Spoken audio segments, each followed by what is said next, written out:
Pemirsa, asuransi yang rencananya diberikan pemerintah Kabupaten Badung kepada petani yang mengalami gagal panen saat ini belum bisa berjalan efektif.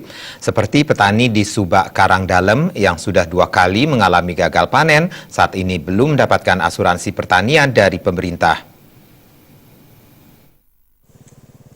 Musim hujan yang terjadi berkepanjangan tahun ini membuat para petani di Kabupaten Badung banyak mengalami gagal panen. Seperti yang terjadi di Subak Karangdalem, Desa Bongkase, Badung.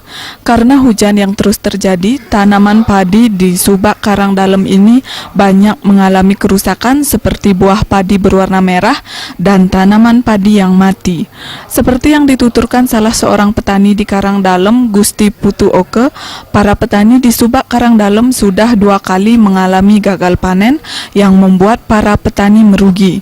Gusti Putu Oke menjelaskan dirinya dan petani lainnya sampai saat ini belum menerima bantuan apapun dari pemerintah, termasuk asuransi pertanian yang rencananya diberikan pemerintah kepada petani jika mengalami gagal panen.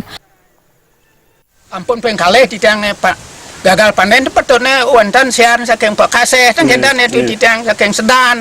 Karena sapunika tan bentan itu tembusan saking atas. Belum ada sama sekali. Belum ada sama sekali itu. Ini asuransi napi itu bentan tuh. Tan bentan itu. Para petani berharap ada bantuan dari pemerintah dengan terjadinya gagal panen sehingga dapat meringankan kerugian petani. Gus Ngurah, Bali.